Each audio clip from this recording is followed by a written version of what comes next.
My name is Hannah, and this is my beauty budget.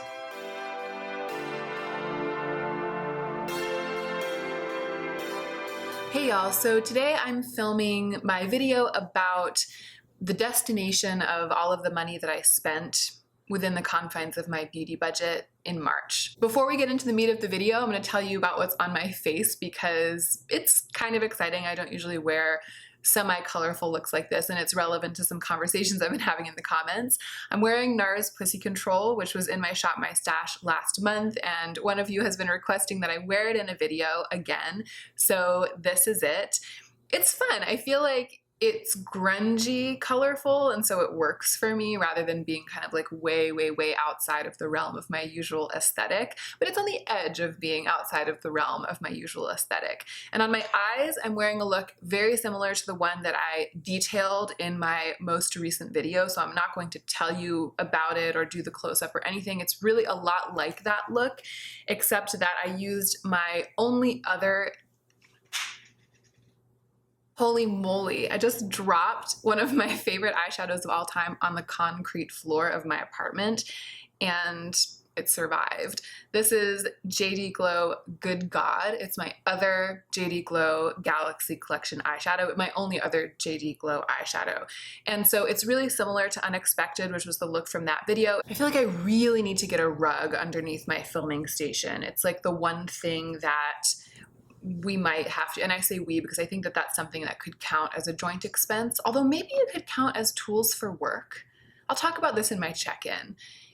I wouldn't ordinarily think of it as tools for work because it's not like I can't do my work without it, but every time I almost drop something or do drop something in this space, I fear for its life in a way that I never did when we had wood floors, because dropping beauty products onto concrete is just a disaster, and I drop my stuff all the time. Anyway, stay tuned. I'll talk about that in the next video. Let's go ahead and get into the meat of this video. So I'm going to start by throwing my first spreadsheet up on the screen, or a screenshot of the relevant portion of the first spreadsheet.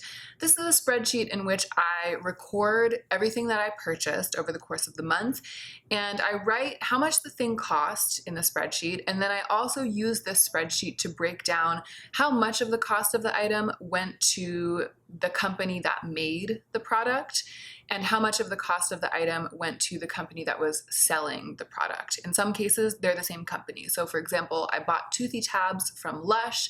Lush is the company and the retailer, so Lush received the full $11. I bought a Mario Badescu cleanser from Amazon. Amazon's the retailer, and my research has shown me that they mark up 15%. So I presume that Mario Badescu got something in the realm of $13.60 of the $16 that I spent on that cleanser, and Amazon kept $2.49. So I'm just gonna go through in order. This is roughly in order of when I purchased the things, but it's just the order in which I enter them into the spreadsheet.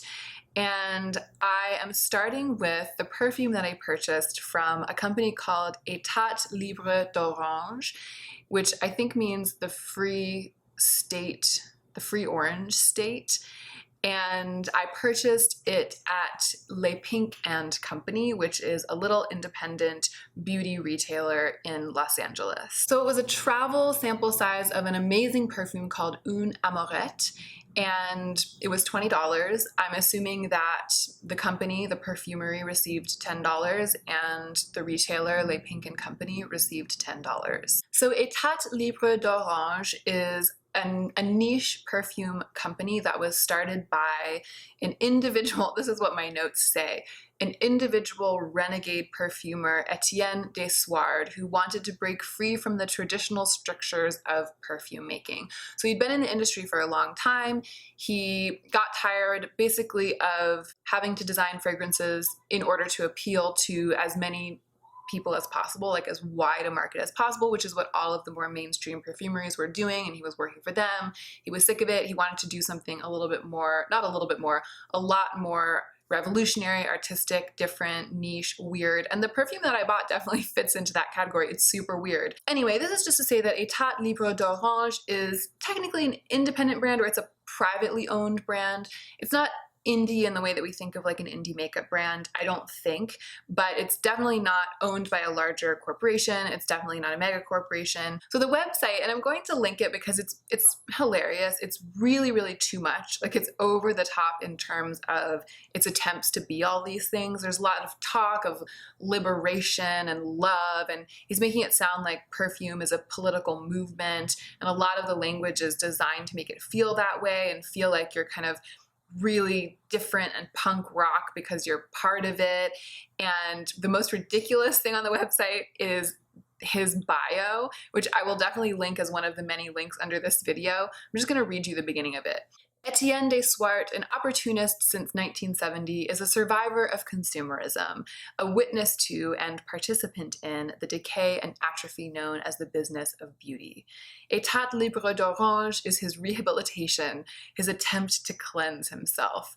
Burned by life with all its perversions and distortions, he now makes perfume as an antidote to despair. I do like that almost all of the scents are unisex. I really like anything in somewhat mainstream beauty or fashion that pushes a unisex vision or a unisex agenda. I just like anything that's sort of gently and elegantly dismantling our cultural proclivity to separate the genders from each other, and just sort of insinuates that gender is a social construct and that masculinity and femininity flow together, because I believe that. I believe it's a spectrum. I believe that everyone has both inside them. So I have kind of political reasons and personal reasons for being attracted to unisex perfumes, in addition to actually nasally being attracted to unisex perfumes. And in spite of how over the top and self-conscious it is, and in spite of how relatively contrived it is, I do love the kind of irreverent postmodern touch. I feel like it's healthy for the world. I feel like there's something about the presence of this brand and the way they've chosen to construct it that we need more of it. So I like that. There's no information about production and sourcing for this perfumery, which isn't that unusual. I think there tends to be the most information about production and sourcing for clothing brands. There's less for beauty brands, except for that État libre d'orange does have a cruelty-free status symbol on ethical elephant, so I assume that they don't test on animals. My final note here is independent, unique, but clearly part of the establishment in many ways. Obviously, I'm attracted to this brand, but I don't feel like buying from it is as deeply gratifyingly ethical as like buying something from a secondhand retailer or from a really small indie makeup company or something like that. So let's go through and look at the spreadsheet. I'm going to throw it up on the screen right now. I gave them an X for being independently owned, and then question marks for all of these issues of manufacturing, like if it's humane, if it's eco-conscious. Although I did want to mention that one of the other cool things on the radar of this brand is that their packaging is pretty simple. They talk on the website about putting all the money and all of the passion into the perfumes themselves. The bottles are lovely. They're not cheap looking, but they obviously have truly chosen not to waste any time on bottle design. And the thing that's exquisite that they're selling is what's inside the bottle. And there's something that I really like about that. And in fact, the one that I bought, the little travel size, it does feel kind of indie. It doesn't feel high end, I feel like the perfume is a precious liquid that to me is very, very high end. But the bottle itself, I think it might even be plastic. The sticker's on a little bit crooked, and it works for me. I understand what they're going for with that. So I gave them an X for product inclusivity. Diversity in advertising doesn't really apply to them. I gave them an X for anything else cool on the radar because of the stuff about the bottle and just the general overall vibe of the brand. And then the only red box that got checked for this brand is 1% owned. But again, it's a little bit hazy. And one of you was pointing this out in the comments last time, that some brands are 1% owned because it's a case of the rich getting richer. Like somebody who was born into money started a brand, and so it came out of wealth and it continues to generate wealth.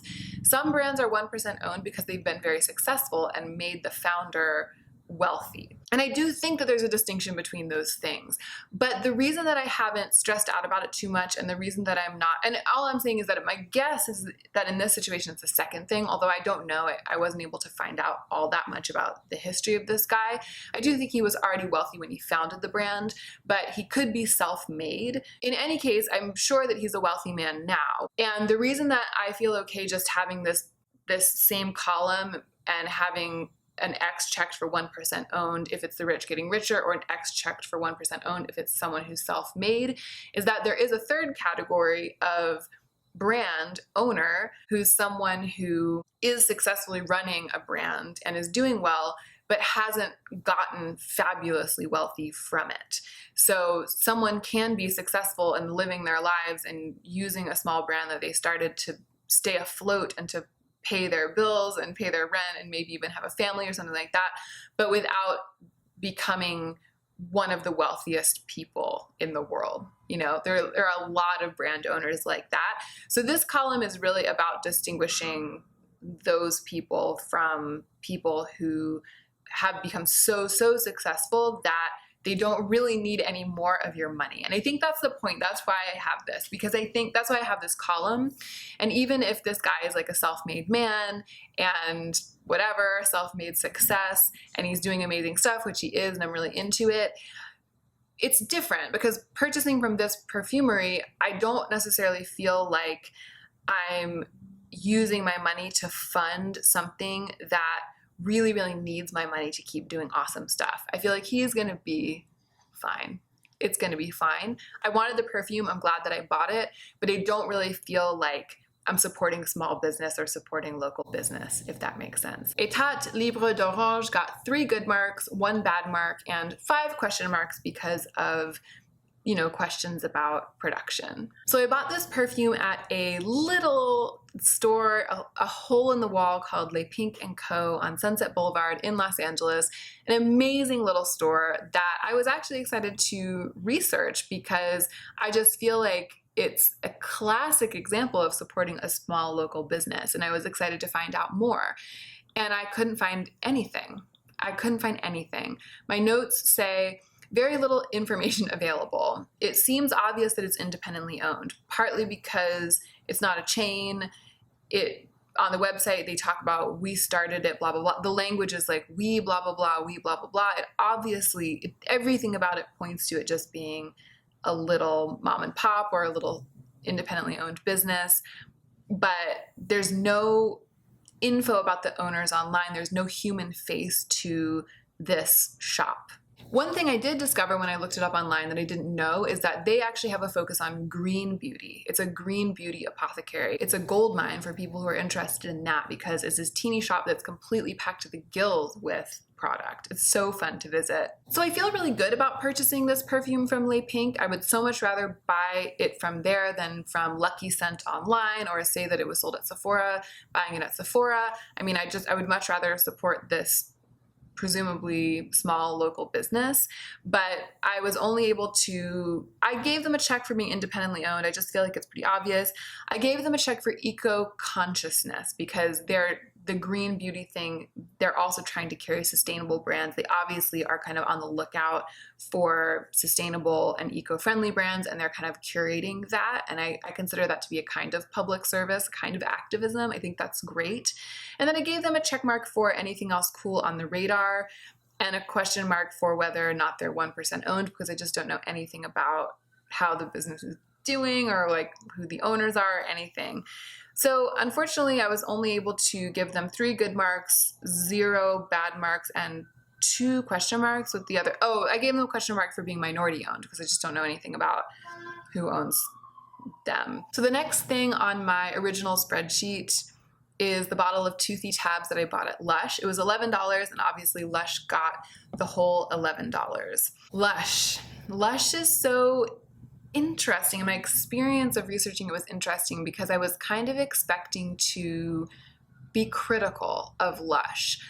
I'm not sure why. I feel like it's because I've recently come across some mentions on social media or even some articles criticizing Lush for not really truly being what they say they are. Specifically, I think it was one of you who directed me to the Instagram page Estee Laundry and a critical post or two that they have up there about Lush talking a big game in terms of being a clean beauty brand or being green in certain ways, but then including things like parabens and SLS and just ingredients that are no longer acceptable by the standards of people who are trying to clean up their beauty routines. So I think maybe because that's the most recent research I did on Lush, I kind of had a bad taste in my mouth where I was thinking like the tides have turned against Lush, or like Lush is in the doghouse, or what. I just, you know how it is when you read stuff online, like you can read just one nasty person's bad or critical opinion and it changes your mind to think that a lot of people think bad about someone or about something. I'm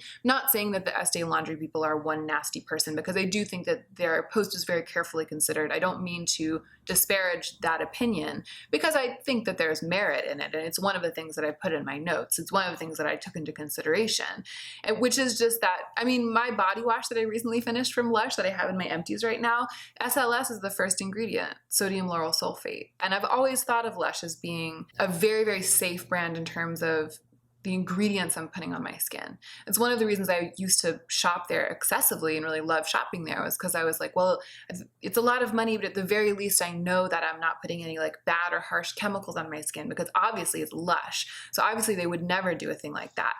That's the impression that they give, but in fact, they are using a lot of chemicals that much cleaner brands don't. There are a lot of other brands who are much, much more on the forefront of actual kind of chemical-free or clean, or what's the other word we use to talk about that? Natural beauty. Natural doesn't mean anything in advertising, it doesn't hold any weight, but it does give a certain kind of impression. And I do think that there is legitimacy in the criticism of Lush for not actually being quite as natural as they say, even though they incorporate a lot of fresh and natural ingredients in their products. This is just to say that was kind of forefront in my mind when I went into researching Lush.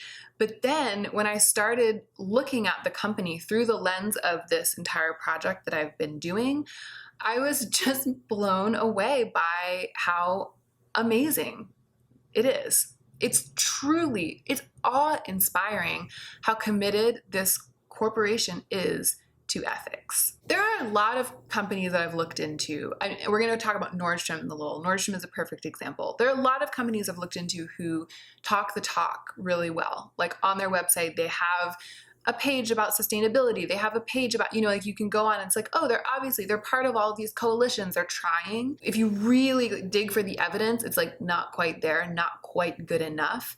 That is not Lush at all. I feel like I can confidently say that Lush is not only making an effort, but leading the pack in all of my areas of concern. My notes say overall the transparency and availability of information with this company is refreshing.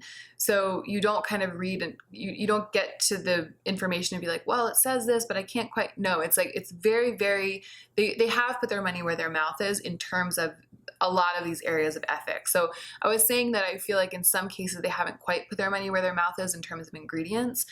But the heavy hitters like eco-conscious manufacturing, humane manufacturing, ethically sourcing of materials, which is something that so many companies are kind of just sweeping under the rug. Lush is amazing on all of those points, and the data is there and the evidence is there. The receipts. Incredible commitment to corporate ethics. Incredible. I did write that I have some personal concerns as a consumer with their tactics. So the behavior and treatment of salespeople, I have read and watched some stuff about what it's like to work at Lush. I think that they have a really, really, really intense marketing strategy, and that the salespeople are, for all intents and purposes, kind of cogs in this intense marketing strategy. And if you go into the store, they descend upon you in this way that they've been trained to do, which I really hate. I feel like it's super pushy, and I'm sure that it works because I feel like it's very intelligently designed. But when I'm in that situation, I always feel like both I and the salesperson talking to me are caught in this really intensely designed sales system, and we're both just like suffering in it. I'm suffering because I'm being dogged throughout the store by people who usually know less about the products than I do, because I'm totally crazy and I'm like really, really into Lush for years. And then they're caught in it because they're working on commission. They must be, or something like that. Like they have to reach minimums.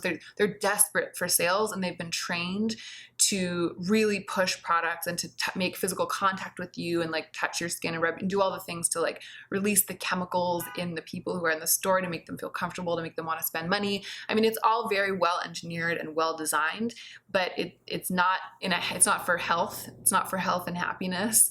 It's for money. And I actually have a whole video about why Lush is so addictive, because during my no-buy year, I became aware that for some people, Lush in and of itself, the store and the products, is like their sole beauty addiction. Overall though, I feel like the good outweighs the bad for Lush. Let's go ahead and look at the spreadsheet. So Lush is privately owned. They are a corporation, and I think that people can own shares in it, you know what I mean? But it's still, it hasn't been bought out. They haven't sold out to Estee Lauder or something. And so I gave them a check, and so as we move through the year, I'm starting to see that independently owned is a column that actually has some divisions within it. So I don't know if before the end of the year I'll go through and make a separation, but I gave it independently owned because it's not a mega corporation. It's not, part of a conglomerate, but it's not the same as Blush Tribe being independently owned. It's privately owned. It's still owned by the people who started it. I didn't give it an X for being minority owned. I know that several of the originators of Lush are women, but it's not like a solely woman-owned company or something like that. But look at this lineup. Eco-conscious, yes. Humane manufacturing, yes. Ethically sourced materials, yes. Product inclusivity, yes. Diversity in advertising, yes. Charitable giving, yes, very much so. And then an X for anything else cool on the radar.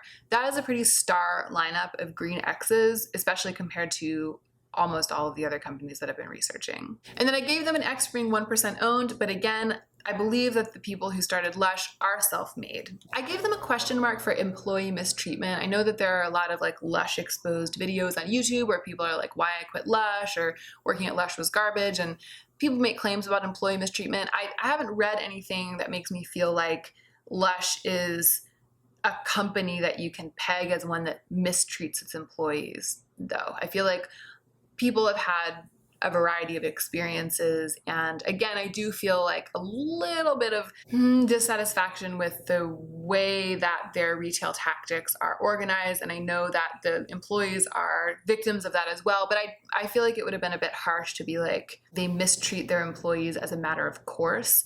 I don't feel like, I kind of made that column employee mistreatment for like sweatshop companies who like, really truly mistreat all their employees. So, but I did put a question mark there because I just wanted to flag it. And then I gave them an X for anything else bad on the radar because of those issues with whether the products are really as clean and healthy for our skin as they claim them to be. So overall, Lush got 8 good marks, which is, again, it's so many. 2 bad marks and 1 question mark. And I was left feeling really fond of Lush as a company in the world. Like, I'm glad that they're out there taking a stand, being very public about transparency of supply chain and how they source their materials. I'm glad they're out there raising money to protect the orangutans. It's just they're doing good. They're not perfect. They're a corporation, but they're doing good. Next on my list is my Mario Badescu Glycolic Foaming Cleanser, and I bought it from Amazon. So Mario Badescu received presumably about $13 of my money, and Amazon almost $3. I've discussed Amazon before and I don't have anything new to say. I will link right now the playlist of these videos, and if you watch from the beginning of the playlist, which I guess there are only at this point 3 or 4, then you'll see me talk about Amazon probably in the first video. Mario Badescu, again, I was really curious to research Mario Badescu because I've heard all sorts of garbage about this brand. And some of the garbage I've heard about them has to do with actually this product that I purchased. Recently in the comments, one of you who is, I think, a dermatologist or an esthetician said that you looked it up and read that it has SLS as one of its first ingredients, sodium lauryl sulfate, which is I think stripping to the skin, I'm not exactly clear. I think some people have sensitivities to it, and so it's gotten a really bad rap. I obviously don't have a sensitivity to it, and I think that cleanser is good for my skin. Like, I notice my skin can be very healthy and tends to stay clear of pimples when I'm using it. So I don't feel like it's not good for my skin, but you in the comments were like, stop using it, abort, it's terrible, it's SLS. Again, it's this question of like, I'm paying very little for a lot of glycolic acid in a cleanser that's just cheap. It's just not the best. It's like a cheap product. And I'm kind of getting ahead of myself here because that was one of the things that I read about Mario Badescu that I agree with. So Mario Badescu is not indie, obviously, but it's also privately owned, similar to Lush. And I believe that it must still be owned by the descendants of Mr. Badescu, who I think was a Romanian immigrant to the United States in New York. He was a facialist, and so he started doing European-style facials in his little apartment or salon. And at that time, which I think must have been like, gosh, I didn't do very good research, maybe in the 50s, he got a good reputation for giving amazing facials, and then the brand was kind of born from there. The thing that's really contended with Mario Badescu is its efficacy. And in the articles that I read, a lot of bad stuff comes up when you start researching it. It's kind of been slandered in the beauty news recently, and by recently I mean over the past 3 or 4 years. So Carolyn Hirons, who I really enjoy watching here on YouTube, she was quoted in one of the articles as having said that she's not a fan of Mario Badescu because it's cheap product in the cheapest packaging, marketed very well. And I agree with that. I agree. But I also do think that, well, there is glycolic acid in my cleanser, and that's what I want. I want super cheap, but ingredient heavy and effective product. And I've found that in Mario Badescu with this product. However, I did read other stuff about some people noticing that the ingredients that they think they're buying actually aren't in the product. So someone had purchased like a kiwi toner that said it was like an AHA kiwi toner, and then looked at the ingredients list and there weren't any AHAs in it, or none really to speak of, or none really that would do anything. So the question of whether it's actually working for anyone, like the skincare, it seems a little bit up in the air. I think that the low prices are really what keeps the brand alive. And it's probably a case-by-case basis. Like, there are probably some products that work well for some people. It just seems like it's not a safe bet to recommend it. And actually, that's one of the things that I learned from doing the research this time. I keep saying my cleanser, my Mario Badescu cleanser, and I feel like from now on, I'll always want to give a little caveat when I mention it and say, you know, this is working well for me, but across the board, I don't particularly endorse buying from this brand. I don't feel like I myself would buy from Mario Badescu with the same confidence that I would from many of the other skincare brands that I use. I just feel like I found one product that works for me. But I'm sort of reconsidering whether it's what I want to keep using actually after the research that I did today. So the one really bad thing that came up is that there was a lawsuit over some undisclosed ingredients that were steroid derivatives or steroids basically in some products a couple of years ago. So I'm going to leave the link to the news article about that lawsuit down below. I don't really know exactly how it all went down except for what I read, which is to say that there were steroids in 2 products, I think, and they didn't say in the ingredients list that they were in there, and people started having really bad reactions, like really ruined people's skin. I don't know why they would have put those ingredients in. It seems like just it was a big mess. I'm not so fear-mongering that I would be like, I'm never gonna buy with this again. It's not like I'm afraid there's steroids in my cleanser, is what I'm saying. That's just not the way that I live my life. I'm not over here being like, oh my God, there's steroids in Mario Badescu, blah, blah, blah.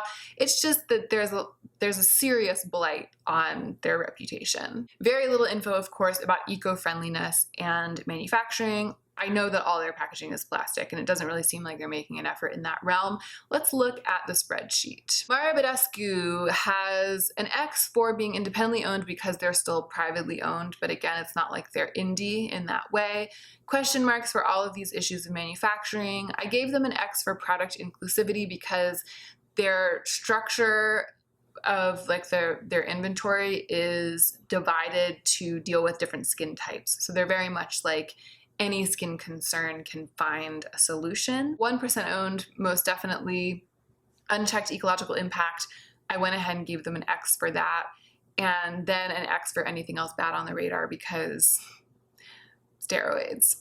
So they ended up with 2 good marks, 3 bad marks, and 2 question marks, and a pretty bad taste in my mouth all around. The next 2 items on my list are both Sephora. So there was a little bit of gift card overspill, $8.30. So Sephora got that amount of money, and then I purchased the Sephora collection color corrector from Sephora. So it's a case where Sephora was both the retailer and the company, and with tax that came to $15.33. So again, I've already talked about Sephora in a former video, and I don't have more to add to that, but I will say that my total spent at Sephora last month was $23.63. And if you add that to what I spent in January, I'm up to $38.36 spent on Sephora in total for the year. That doesn't include the gift cards that I spent. That's what I spent of my own money from my own beauty budget. And I'll do the same thing for Amazon because I bought from Amazon, but I didn't talk about them again. So it was $2.49 that I spent on Amazon this past month of my beauty budget. The past 2 months I spent $3 and $6.30 respectively, and so it's a total of $11.79 that goes to the Amazon Corporation so far this year. Underneath my Sephora purchases on the first spreadsheet is my ColourPop order. So I spent $27.90 purchasing 3 or 4 things from ColourPop last month. And again, I have already talked at length about ColourPop in a former video, and again, I have nothing more to add about that company, so I'm not going to go into it now, but I will again report that if you add that $27.90 to the $13 that I spent at ColourPop in January, I have spent $40.90 at ColourPop so far this year, which for me is kind of a lot. Second to last on the list of things I purchased is the pair of sunglasses from Key Australia that I bought at Nordstrom Rack. So let's talk about Key and then we'll talk about Nordstrom Rack. Key Australia presumably received $21.16. I think I guessed that it was about a 20% markup. At Nordstrom Rack it's a little hard to tell because it's marked up at Nordstrom's and it's marked down at Nordstrom Rack, I think. So I'm definitely guessing, but I assume that Key received still the brunt of the cost of those sunglasses. So we're saying that they got around $20 of my budget this month. Key was family founded and is still privately owned. It's still considered a family owned company. It's still called that, even though from what I could tell, their major investor at this point is technically a majority shareholder. So their majority shareholder is called Elevate Brand Partners, and it's just what it sounds like. It's a company with money that invests in companies, that buys shares and co-owns other companies. So one of you in the comments when I talked about the sunglasses said that you thought that Key was a bad brand or you're suspicious of them because they're owned by the same people who own Morphe. And I was like, what? Like Linda Morphe owns Key Australia? That can't be right. So I did a spot of research back then and I found that indeed Linda Morphe does not own, or what is it? Is her name Linda Morphe? It can't be. What's her last name? So Linda Tawil and her brother, they don't own Key Australia. It's okay, everything's fine. The family that owns Key Australia, the mother of the family who is kind of like the face of the brand on social media, her name is Linda. So I wonder if there's been some confusion about that Linda and this Morphe Linda. They're definitely not the same person. But then when I was looking into it, I came across information about Elevate Brand Partners, which is the majority shareholder in Key Australia. They also have shares in Morphe. They've also partnered with Morphe. So maybe that's what you were talking about, but those brands, Morphe and Key, are still run and owned by these families, the Morphe family and the family that founded Key Australia. I assume that a company can still be considered family owned or privately owned, even if it has a majority shareholder. It's a little bit hard to tell like what kind of magic is going on behind the scenes there. I assume that they sign something that allows them to still keep some control or keeps Elevate Brand Partners from buying them out or kicking them out or something. But in any case, they say in the same breath that they're family owned and that this brand partner's business also owns them. It was hard to find a lot of information about the manufacturer of these sunglasses and the ethical status of the company, which, given what I've learned so far about all of these companies I'm researching, leads me to believe that they're just not trying. Like, in terms of ethics or sustainability, if they were trying, if they were hitting any markers at all of which to speak, they would be advertising it like out the wazoo, and they're not. Ethical sunglasses, that is a thing. It came up when I was doing this research. There's a lot of talk about ethical sunglasses online. There are a lot of ethical beauty and ethical fashion bloggers who talk about which sunglasses brands are ethical, and Key is just not in any way involved in that. They're just definitely not on that list. So that leads me to believe that they do not check their ecological impact at all. I don't know anything about whether the manufacturer is humane. I don't know anything about that. It's just like big question marks all around. But why did I not put question marks? So I gave them an X for being independently owned, privately owned. I gave them a question mark for diversity in advertising. Oh yeah, because when I looked them up, I started looking at the advertising images, and there is some racial diversity in the imagery for them, but the type of beauty that they seem to be espousing is very one note. Like, it's very like skinny girl, long hair, big lips, lots of makeup. Like there's racial diversity to a point in their advertising, but that's sort of it. I felt like I couldn't in good conscience give them a check mark for diversity in advertising. And I think I didn't give them question marks for eco-conscious manufacturing, humane manufacturing, ethically sourced materials. I feel like it's not in question. I feel like they don't have those things. So I left them blank. And then I gave them an X for being 1% owned, an X for unchecked ecological impact. And I actually gave them a question mark for whether or not they're made in sweatshops. No way to know, but it could be. I couldn't find out where they're manufactured. I couldn't find anything about that. And I gave them a question mark for being fast fashion, because I think I was being a little charitable. I think I could have given them an X for being fast fashion. I feel like they're somewhat of a fast fashion model, but I don't know enough about the schedule of the fashion industry and kind of like the accessories manufacturer industry to know if it's fair or not to call them fast fashion. Overall, they got 1 green check mark, which is just for being privately owned, 2 bad marks, and 3 question marks, and left me feeling like it's a very mainstream brand, and everything that you would think that implies in terms of ethics is true. So let's talk about Nordstrom briefly. This was interesting. I purchased the sunglasses at Nordstrom Rack. Nordstrom Rack is owned by Nordstrom. It was founded in 1901. I did not know that Nordstrom was so old. My note says, Nordstrom Rack is owned by Nordstrom, which is not owned by a larger company, but is itself a large public corporation founded in 1901 by a Swedish immigrant to the US, who immigrated in like the late 1800s. It's really interesting. Nordstrom's is a huge, original, historic department store. And it also owns Outlook. It also owns a number of brands. A lot of the boxes are not relevant because the variety of brands is so great. So Nordstrom does seem to be making an effort in the realm of sustainability and ethics, but they carry so many brands that you can't really say like humane manufacturing, yes, because they seem to be making an effort, but they're not excluding from their store any brand that isn't overtly humane in their manufacturing, if you get what I'm saying. Like there's just definitely stuff that was made in sweatshops being sold at Nordstrom, no matter what they say. And they have joined a bunch of coalitions for like transparency and supply chain and all of this stuff. They are really talking the talk, which to me is good. I don't turn up my nose at that. Like, again, it's the search for not evil.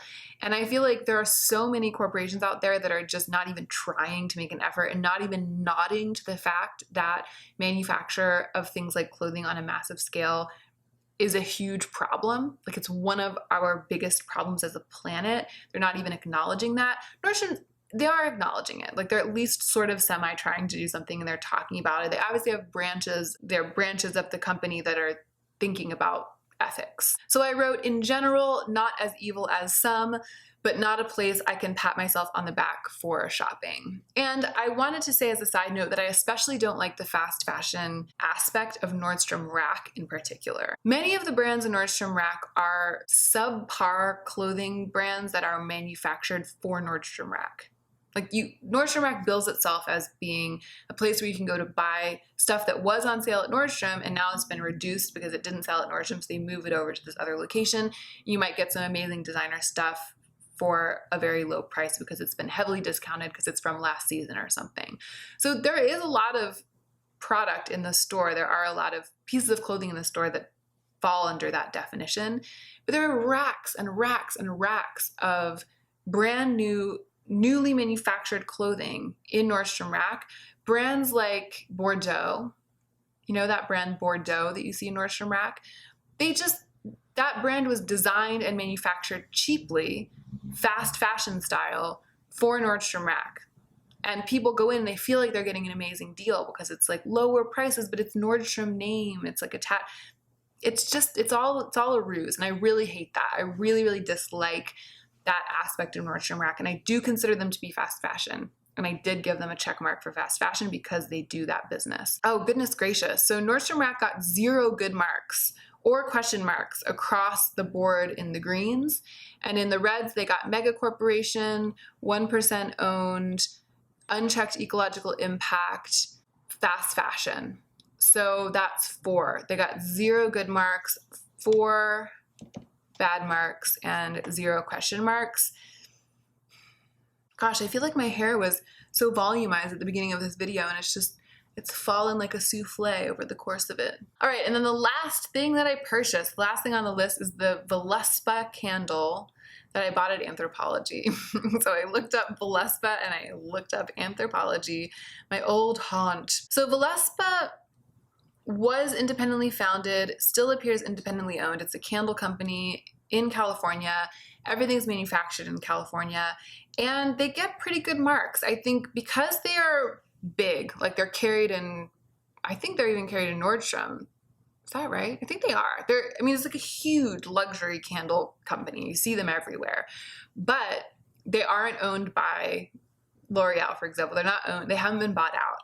And they take pride in making everything in-house, and they address eco-consciousness, sustainability, ethical manufacturing on their website. Not very extensively, but they do address it. If I'm taking them at relative face value on their website, which is really all I have to go on at this point, they're independently owned, so there's a green X for that. They get an X for eco-conscious manufacturing, they get an X for humane manufacturing, for ethically sourced materials. Things like product inclusivity don't really apply to this candle company. I gave them an X for being 1% owned just because I assume that these independent owners of this business are at this point extremely wealthy because it's a huge, huge and very successful brand. And it started, again, like 2 people in their kitchen burning pots and mixing up wax and trying to come up with good scents and luxurious waxes that would burn evenly and all of this stuff. So I thought it would be more corporate than it is.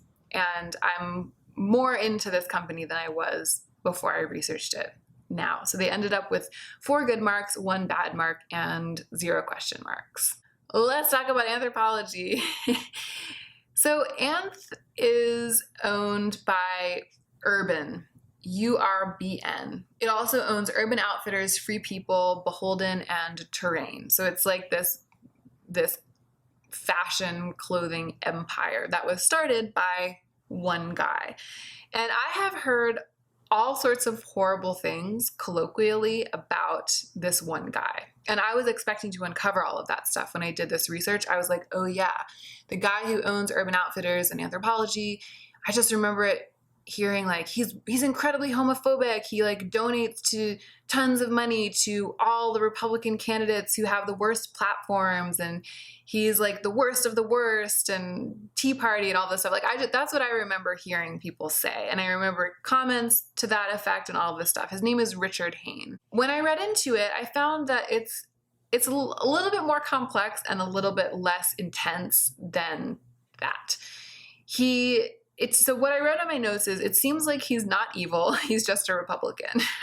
And I say that, and I mean that with all like love and respect for great people I have known who happen to be Republicans, which I'm not, but I'm not going to get too much into American politics right now, but that's kind of what my takeaway was when I read that. I was like, oh, he's just, he has very different politics from mine. He's donated to political campaigns that I myself would not donate to if I had the money that he has. This rumor about him donating to all the political campaigns, it comes from the fact that he donated a bunch of money to Rick Santorum. And I think it happened not super adjacent to, like not right on top of, but sort of within a couple of years of the time when Rick Santorum had made a bunch of really horrible homophobic remarks and was like super, super canceled. I think from what I could tell from reading that he donated to the campaign before that. I read a pretty clear interview with a guy who works pretty high up in the Urban Corporation, who works for Richard Hain and knows him personally, who is himself gay, who says that he doesn't think that Richard Hain is extremely homophobic and that they did have a conversation about it, and that Richard Hain said that he didn't donate to Rick Santorum because he supports homophobic behavior, but he's not a one-issue voter and he just has his political proclivities and blah, blah, blah. I mean, it seems like it's not as cut and dry as like he is the most evil of the evil. And maybe I'm wrong, and maybe there's stuff out there that I didn't read in my research, and maybe this is actually just an attempt for them to like push all of that under the rug. But I think that what I'm trying to say is that my expectation, because of snatches of information that I've heard here and there, phrases that I've heard tossed around about the owner of Urban Outfitters or about this guy, my expectation was that it was going to be much, much, much nastier than it actually ended up being what I uncovered about him specifically. Now, Urban Outfitters, or Urban as a corporation, has had issues in ways that bother me a lot more than the owner having donated to Rick Santorum, if it makes sense. It's like, the world is full of rich people who give money to people who are running for office who I think are monsters. The world is full of those people. Most of the rich people, it feels like, in the United States. It's not like I'm cool with that or I made peace with that or something, but it doesn't trouble me as much what that one guy does as the overall troubling behaviors of the various clothing stores. And what I mean is that there is a ton of evidence, a ton of examples of Urban Outfitters, for example, putting into production like a t-shirt with like a slur on it, or there was like a greeting card that they were selling that was transphobic, like really horrible stuff. They had a shirt in Urban Outfitters that said "Eat Less," like a woman's shirt that said "Eat Less," that they were selling. Like, how did that get through? What? And I don't think that Richard Hain, the founder of Urban Outfitters, is like responsible for that. I think he might be responsible for fostering a corporate attitude where edginess that edges too far into atrocious, disgusting, problematic stuff. Maybe he's like allowed the company to be that and like fostered that. But I feel like it's not just him and me not wanting to shop at Urban Outfitters or Anthropology, or me feeling like I don't feel amazing about buying this candle from Anthropology. It actually has more to do with that t-shirt that says "Eat Less" than it does to do with the guy who owns the corporation being a Republican. Because I've known wonderful Republicans and I've known not wonderful Republicans. But a t-shirt that says "Eat Less" or a transphobic card, there's no two ways about that. That's absolute garbage trash. So my notes say more to the point. So I wrote a little about Richard Hain, and then I said more to the point for me is that the company has had issues with edgy products that are either, one, offensive, or two, copied from small designers. This is another thing that they do. They like go onto Etsy and find really up and coming, innovative ideas, products, images, slogans from amazing independent designers, and then they just blatantly rip them off, and they keep doing it, and they keep getting pegged for it and slammed for it, and then they keep doing it anyway. It's just revolting to me. Huge public gaffes with relation to equality, diversity, human rights issues. I wrote, I personally don't love the marketing, price point, and quality matrix of Anthropology. So this is talking about Urban. The whole company is what I've been talking about up until this point. Then I moved into taking a couple of notes about Anthropology specifically. I feel like they're selling a lifestyle, but the quality of the products, at least these days from what I've seen the past couple of times I've been in Anthropology, doesn't really measure up to the price point. So I feel like there's a huge markup for the lifestyle. Like you're really, really paying for the idea of the thing and not the thing itself. You're paying for like the feeling of the thing. In many cases, it's like this kind of global, like watered down global, I think I saw one blog call it this, like a watered down global aesthetic. You're paying for that, but then the thing itself is like coming apart at the seams. That's sort of the way that Anthropology makes me feel these days. And I used to be really, really into it. I also wrote here, and this is apropos of what I just said, I think I have personal beef with Anthropology because they took so much of my money over the years when I was poor and I was in my 20s and I aspired to the lifestyle that they sell, but I really had no business shopping there or aspiring to that lifestyle at all. And now that I'm like in my 30s, that's not really my lifestyle, or if it is in any way tinged with that, it's of my own design and not like something that I bought. I don't know if I'm making sense anymore, but I do have like personal history with Anthropology, and I've gone a little bit around and around with like what it is they're selling and whether I want to buy it. And I mean that in the most spiritual way possible. I think I've sort of said all I need to say. The last bit of my note is regarding sustainability and ethics.